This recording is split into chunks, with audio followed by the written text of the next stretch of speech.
Hey everyone, welcome back to the deep dive. I am super excited for this week's topic, but we're going to forge ahead and take a deep dive this week into Sabbath School lesson number 4. God is passionate and compassionate. And this is a topic I think that might surprise some people. We don't always think about God as experiencing emotions the way that we do. And so we're going to really dig into that concept today. And before I forget, if you haven't already hit that subscribe button and share this episode with anyone you think who might enjoy it. So one of the first things that struck me in this lesson was how often we picture God as this kind of distant, almost emotionless being. But when you really look at Scripture, the picture is so much more complex. Yeah, it really is. This idea of a stoic, unfeeling God, it's not really biblical at all. What we see in the Bible is a God who experiences this full range of emotions. And, these aren't just kind of abstract ideas either. We're talking about gut-wrenching, visceral feelings that resonate deeply within him. Yeah, and I love that the lesson really digs into the actual Hebrew and Greek words used to describe God's emotions. They're not just intellectual concepts. They're tied to physical sensations. Yeah. Like your stomach churning or your heart aching. Exactly. When the Bible describes God as feeling grief, anger, joy, even jealousy, those words, they're packed with this emotional weight. They paint this picture of a God who is deeply invested in his creation, who feels things profoundly. And, it kind of raises an interesting question. If God experiences emotions so intensely, how does he maintain perfect control over them? That's a great question. Yeah. Because let's face it, we humans don't always have the best track record when it comes to emotional regulation. That's putting it mildly. But here's the thing. God's emotions are never out of control. He doesn't fly off the handle or lash out in anger the way that we sometimes do. Psalm 78.38, it offers a beautiful illustration of this. It describes God as forgiving iniquity and holding back his wrath, even in the face of repeated rebellion. His compassion, it's evident even when he's rightfully angry. Yeah. So what does this tell us about God's nature, though? If he can restrain his anger even when it's justified, what does that say about his character? Well, it speaks volumes about his love, his mercy, and his commitment to us. It suggests that his emotional responses, they're always measured. They're always appropriate to the situation. And it provides a powerful model for us, It challenges us to cultivate that same self-control in our own lives. After all, if God, with all of his power and might, can choose restraint, shouldn't we strive to do the same? It's a humbling thought for sure. But let's shift gears a little bit and talk about God's love. How do we even begin to wrap our minds around a love that's so vast, so powerful, so all-encompassing? The lesson uses human relationships as these metaphors to help us understand. It talks about the love between a parent and a child, or the deep bond of marriage. Yeah, those are powerful analogies because they tack into emotions that we can relate to on such a visceral level. Think about the way a parent's heart swells with love for their child, or the fierce protectiveness that they feel. It's a glimpse into God's heart for us. Psalm 103.13 compares God's love to the compassion of a father for his children. And Isaiah 49.15 takes it even further. It suggests that God's love surpasses even the unwavering devotion of a mother. Imagine a love so deep that it's willing to sacrifice everything for the well-being of another. That's the kind of love that we're talking about here. And it's not just an abstract concept, right? We see this love played out in dramatic ways throughout Scripture. Take the prophet Hosea, for example. His life story becomes this powerful metaphor for God's relationship with Israel. Yes. Hosea's marriage to Gomer, a woman who was prone to unfaithfulness.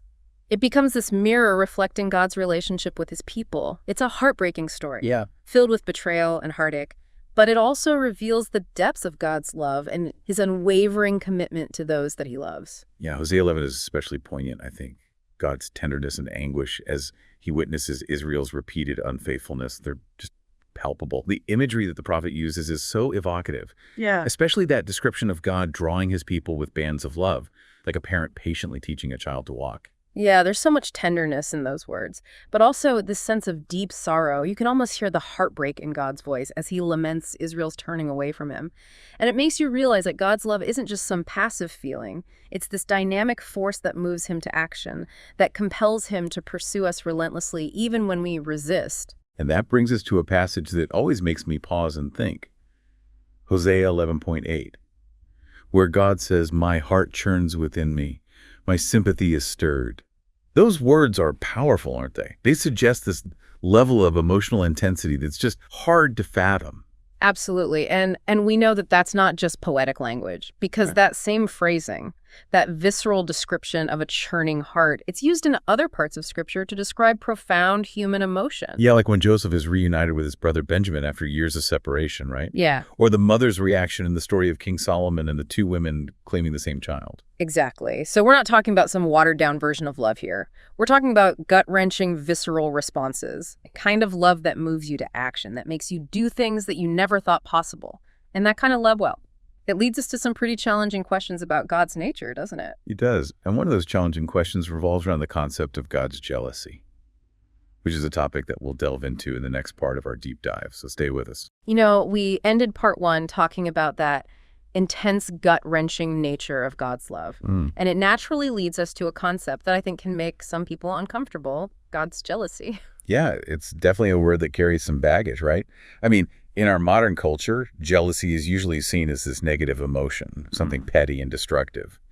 So how do we reconcile that with the idea of a loving God? Well, that's where I think digging a little deeper is so important. You know, the Sabbath school lesson, it reminds us that God's jealousy, it isn't like the kind that we see in unhealthy human relationships. It doesn't stem from insecurity or a desire to control.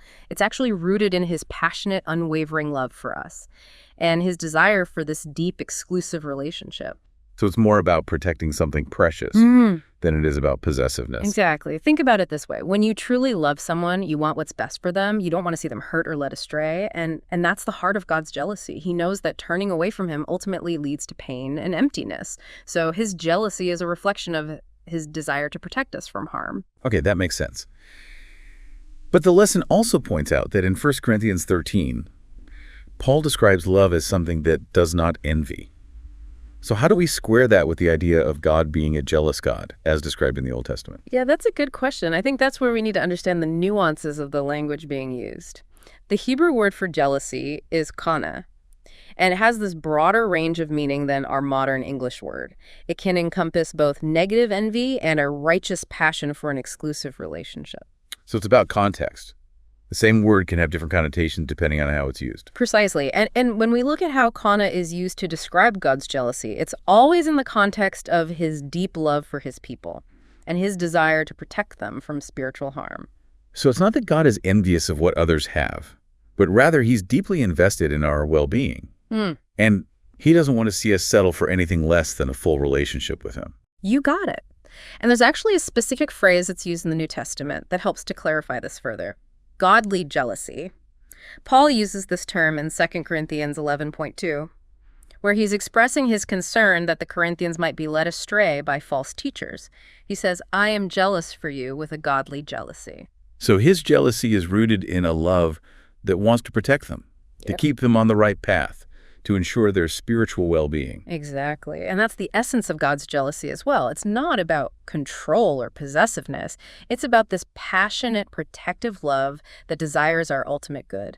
It's about inviting us into a relationship where we can experience true fulfillment and joy. Yeah, but it's still a concept that can be kind of hard to grasp, especially when we've been conditioned to see jealousy as inherently negative. I think a lot of people might struggle with this idea, especially if they've experienced jealousy in hurtful ways in their own relationships. Yeah, I understand that hesitation. But I think it's important to remember that any human analogy that we use to try to understand God's attributes, it will always fall short. I mean, we're trying to grasp something infinite with our finite minds, right? The key is to focus on the heart behind God's jealousy, a heart of passionate love that longs for our good, even when we make choices that hurt ourselves or lead us away from him. So when we encounter this idea of God's jealousy in Scripture, we should see it as an invitation rather than a threat. Precisely. It's an invitation to experience the fullness of his love, to allow him to be the center of our lives, not because he demands it, but because that's where we find true meaning, purpose, and joy. Okay, I'm starting to see how this fits into that bigger picture of God's character. It's not about him being possessive or controlling, but about him wanting the best for us. It's about his desire for us to experience the fullness of life that he created us for. But this deep dive has got me thinking. If God experiences such profound emotions, how can we possibly reflect that kind of passionate, compassionate love in our own lives? That's a great question, and it leads us right into the heart of part 3 of our deep dive, so stay tuned. So we've been unpacking this idea of God as both passionate and compassionate. And it's raised some really interesting questions for me. I'm especially captivated by this idea that we're called to reflect those same qualities in our own lives. But how do we do that? I mean, how can we possibly measure up to the kind of love and compassion that God embodies? Yeah, it's a daunting challenge, isn't it? But I think it's helpful to remember that we're not expected to replicate God's love perfectly. We're human, after all, with limitations and imperfections. But that doesn't mean we can't strive to embody his love in tangible ways. So where do we even begin? The lesson seems to suggest that it starts with understanding that God's love isn't just a feeling, it's this driving force that leads to action. Exactly. God's passion and compassion, they're constantly motivating him to reach out, to intervene, to make a difference in the lives of his creation. And if we want to reflect those qualities, we need to move beyond simply acknowledging God's love and start actively expressing it in our own sphere of influence. Okay, that makes sense. But it still feels a bit overwhelming. Where do we focus our efforts? What specific actions can we take to make a difference? Well, I think the Gospels offer a really powerful model for us. Remember Jesus said, if you've seen me, you've seen the Father. His life was this constant outpouring of love and compassion. And if we want to understand how to live out those qualities, we need to look closely at how he interacted with people. So we're talking about more than just feeling compassion for someone. We're talking about actually doing something to alleviate their suffering or to bring them hope. Precisely. Think about the countless stories of Jesus healing the sick, comforting the grieving, feeding the hungry, welcoming the outcast. These weren't just random acts of kindness. They were these intentional expressions of God's love in action. And that's the kind of intentionality that I think we're called to cultivate in our own lives. But it's easy to feel like our small efforts won't make much of a difference. In a world that's filled with so much pain and suffering. I understand that feeling. But I think we often underestimate the power of small acts of kindness and compassion. A simple smile, a listening ear, a helping hand. These can have a ripple effect that extends far beyond what we can imagine. So we shouldn't let the enormity of the world's problems paralyze us into inaction. Absolutely not. Yeah. We're not called to fix the whole world. We're called to be faithful in our own corner of it, to love our neighbor, to serve those in need, to be a reflection of God's grace in our everyday interactions. This reminds me of something we talked about earlier, the idea of being moved with compassion. It's not just about feeling empathy. It's about letting that empathy move us to action. That's a key distinction. And sometimes those actions might require us to step outside of our comfort zones, to challenge our own biases, to reach out to people who are different from us, or who may have hurt us in the past. It's about putting our love into action, even when it's hard, even when it's inconvenient, even when it costs us something. You've hit the nail on the head. It's about reflecting God's heart in the way we treat others. Not just in word, but in deed. And remember, we don't have to do this perfectly. We're all on a journey, learning and growing along the way.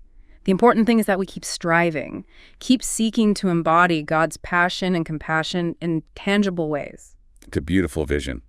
And I think it leaves us with a lot to ponder. Yeah. As we wrap up this deep dive, I'm left with this renewed sense of purpose. Yes, the world is full of challenges, but we're not powerless. We have this incredible privilege of being conduits of God's love. And that's a responsibility we should embrace with both passion and compassion. I couldn't agree more. May we all be challenged to live out our faith in ways that reflect the heart of God, bringing hope and healing to a world that so desperately needs it. Thank you for joining us on this incredible journey of discovery. And as always, we encourage you to continue exploring these ideas and to share them with others. Until next time, keep diving deep. Yeah.